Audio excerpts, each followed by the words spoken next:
안녕하세요. 손 대표입니다. 오늘은 정말 중요한 한 가지를 짚고 넘어가야 될 것 같아요. 여러분, 우리는 장사를 왜 하고 있죠? 우리의 목적은 뭔가요? 장사로 돈을 버는 거죠. 우리는 돈을 버는데 집중해야 됩니다.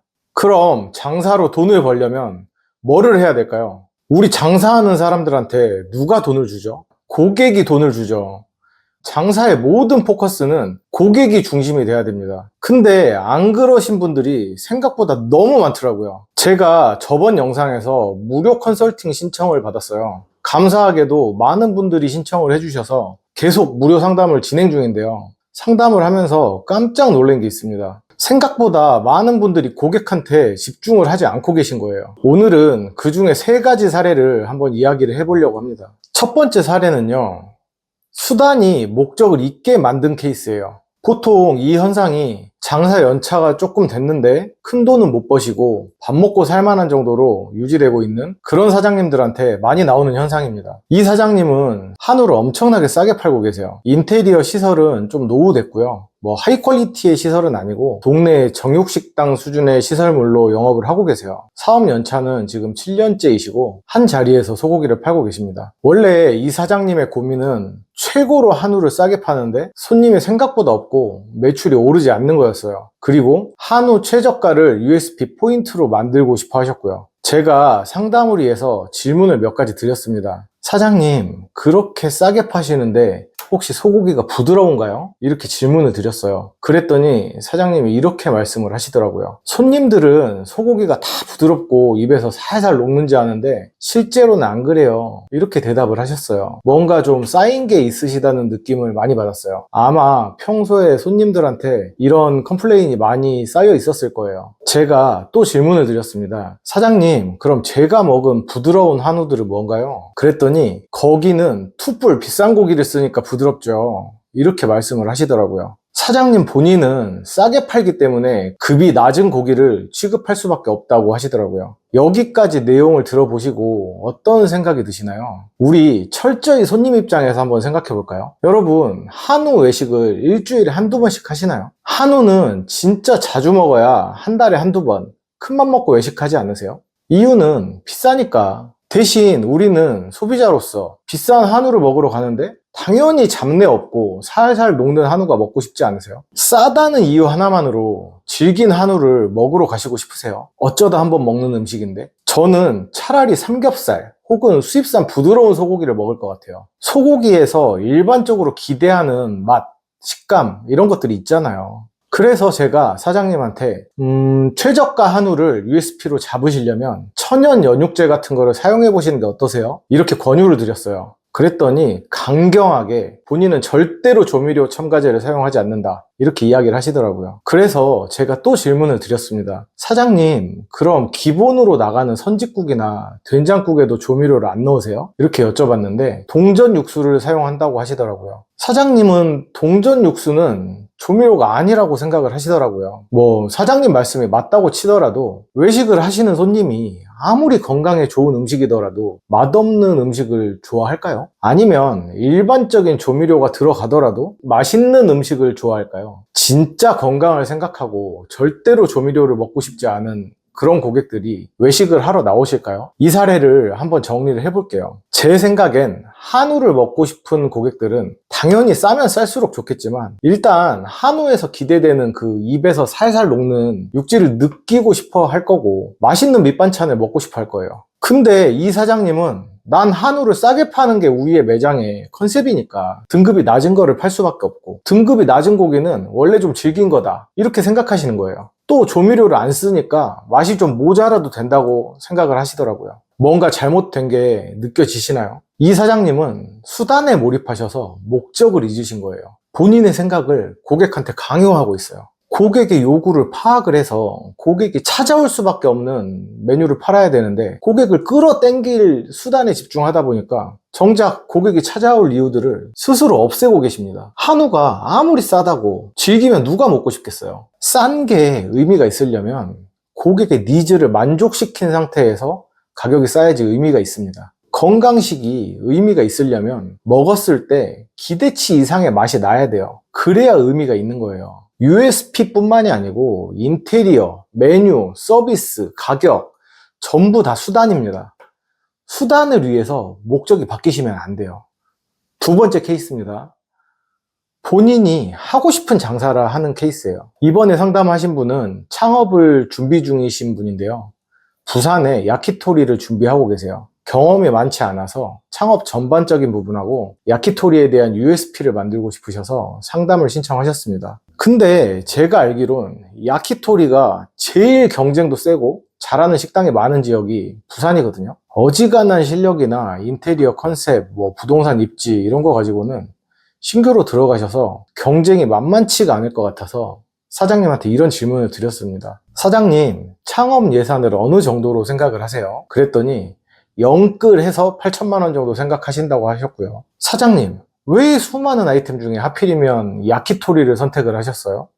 이렇게 물었더니 가장 좋아하는 요리라서 선택을 했다고 하시더라고요. 사실 메뉴를 야키토리로 한정을 하면 저도 가장 들어가기 무서운 지역이 부산인데요. 장사 경험도 없으신 분이 예산도 영끌 해가지고 8천만 원이면 사실은 빠지는 자리에 무권리로 보증금 3천 정도, 시설비 5천 정도 이 정도로 창업을 하셔야 되는데 메뉴 경쟁, 자리 경쟁, 시설 경쟁 살아남을 수 있을까요? 그래서 제가 창업을 말렸습니다. 사장님, 장사는 사장님이 좋아하는 걸 파시면 안 돼요. 사람들이 좋아하는 걸 파셔야 됩니다. 다행히 아직 부동산을 안 구하셨으니까 아이템을 조금 더 찾아보시고 아이템이 결정이 되시면 관련 업체에서 충분히 경험을 쌓아보시고 창업을 하셨으면 좋겠어요. 이렇게 이야기를 드렸고요. 진짜 다행히도 긍정적으로 받아들여 주셔서 그렇게 하실 것 같아요. 장사는요, 내가 팔고 싶은 걸, 내가 하고 싶은 걸 하시면 안 됩니다. 고객이 가지고 싶은 거, 고객이 먹고 싶은 거를 파셔야 돼요. 왜? 우리의 목적은 장사를 통해서 돈을 버는 거니까, 매출은 고객이 올려주는 거니까요. 창업 단계부터 장사에 관한 모든 요소는 포커스가 고객이 중심이 돼야 됩니다. 자리 잡을 때, 고객이 많이 올 수 있는 자리인가? 메뉴를 결정할 때, 이 메뉴가 고객이 찾아올 만한 가치가 있나? 접객 서비스를 할 때 고객이 만족할 수 있는 서비스인가? 인테리어를 할 때도 고객이 찾아오고 싶은 인테리어인가? 판매 방식을 결정할 때도 고객이 구매했을 때 이익을 봤다고 생각할 만한 판매 방식인가? 철저히 고객 중심으로 생각을 하셔야 돼요. 창업 단계에서도 당연한 거고요. 매장을 운영 중이시라면 내가 매장을 운영을 하고 있는데 만족스러운 매출이 안 나올 땐 고객이 어떤 부분이든 메리트를 느끼지 못하고 있는 겁니다. 시설이든 서비스든 메뉴든 그럴 땐 고객이 원하지 않는 건 다 바꾸셔야 돼요. 고객이 만족할 만한 것들로 고객이 내 매장에 방문할 필요를 느끼게 만드셔야 됩니다. 그렇게 되려면요, 내 생각이 아니고 고객의 생각을 알아야죠. 고객에 대해서 계속 생각하셔야 됩니다. 철저하게 분석하시고 연구하시고 개선하셔야 됩니다. 인스타그램, 블로그, 인터넷 검색을 수시로 하시고 고객이 좋아하는 트렌드를 파악하시려고 계속 노력하셔야 돼요. 당연히 힘든 일입니다. 나이가 많아서 난 SNS를 잘 몰라요,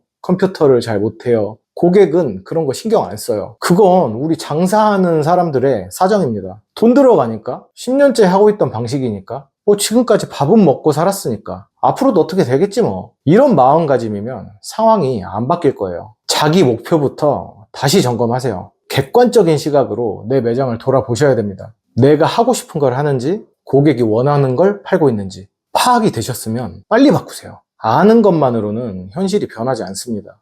행동을 하셔야 돼요. 외식업은 몸으로 하는 일입니다. 고객이 원하는 건 알지만 의욕이 떨어지고 타성에 젖어서 일을 미루시면 안 돼요. 세 번째 케이스는요, 고객이 중심이 아니라 나의 삶의 퀄리티가 중심이신 분이에요. 프랜차이즈 떡볶이 장사를 하고 계시는데 매출은 월에 한 2천만 원 정도 나오시고 지금 손목이 아프고 일이 힘들어서 안 힘든 일을 찾고 싶어서 상담 신청을 하셨어요. 제가 이분한테 어떤 상담을 해드렸을까요? 사장님, 힘들지 않은 외식업을 찾으시면 제 경험상 그런 일은 없습니다. 힘드시면 빠르게 정리하시고 다른 일을 하세요. 그냥 이렇게 말씀을 드릴 수밖에 없었어요. 외식업은 내가 힘이 들면 들수록 돈을 버는 구조라고 말씀을 그냥 드렸어요. 외식업은요, 육체적으로는 고객의 만족도를 올리기 위해서 고생해야 되고요, 정신적으로는요, 고객의 요구를 계속 파악하기 위해서 신경을 계속 쓰고 있어야 돼요. 결론은 육체적으로 정신적으로 힘들수록 돈을 많이 번다는 겁니다. 이 사장님이 월 매출이 2천만 원 정도니까 하루에 한 70만 원? 홀 배달 합쳐서 뭐 50건 정도? 피크 타임은 있겠지만 10시간 정도 매장 러닝타임 잡으면 대략 1시간에 메뉴 5개 조리하는 꼴이에요.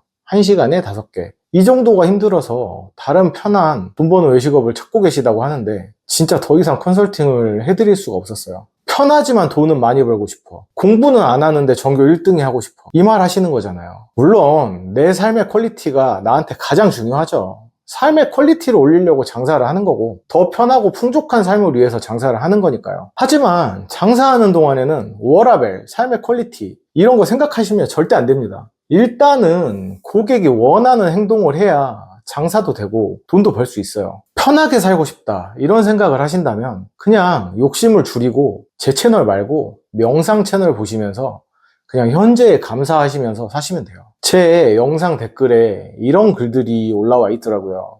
너는 돈도 많이 번다면서 왜 유튜브를 하냐? 먹고 사는데 지장이 없는 제가 유튜브를 시작하게 된 가장 큰 이유는요, 더 나은 제가 되고 싶어서요. 구체적으로 말을 해보면 제가 제 진솔한 제 이야기를 시청자들한테 해주고 제 경험담, 제 노하우를 통해서 도움을 받는 분들이 많아지면 저라는 사람의 가치가 올라가게 될 거잖아요. 그러면 또 언젠가는 제가 만든 브랜드들을 이용을 해주시고 혹은 저를 믿어주시는 분들이 제 브랜드를 창업을 해주실 수도 있잖아요. 이 유튜브가 생각보다 일이 많고 제 지금 주업이 있는 상태로 일주일에 한 개씩 새로운 주제로 영상을 업로드하는 게 쉽진 않습니다. 그런데 더 나은 내가 되는 게 힘이 든 건 저는 당연하다고 생각을 해요. 그래서 열심히 하고 있고요. 이 영상을 보시는 시청자분들도 현실이 녹록치 않은 상태에서 뭔가를 바꾸고 새로운 일을 늘리는 게 정말 힘드실 거예요. 진짜 인생이 바뀌고 싶다면, 장사로 성공하고 싶다면 힘든 일을 두려워하시면 안 됩니다. 변화를 귀찮아하지 마세요. 힘든 일로 뛰어드셔야 됩니다. 실패하더라도 그 과정에서 반드시 얻는 게 생기실 거고 그 얻은 것들은 절대로 헛되지 않을 거예요. 제 채널은요, 지금의 만족을 못하고 더 앞으로 가고 싶은 사람, 돈이 벌고 싶은 사람, 노력할 준비가 된 사람, 이런 분들이 봐주셨으면 좋겠어요. 부족하지만 최선을 다해서 제가 아는 지식들을 알려드리겠습니다. 배우고 실행하셔서 장사에 성공하고 인생이 풍족해지는 경험을 하셨으면 좋겠습니다. 지금까지 구독자분들의 성장과 성공을 응원하는 손 대표였습니다. 감사합니다.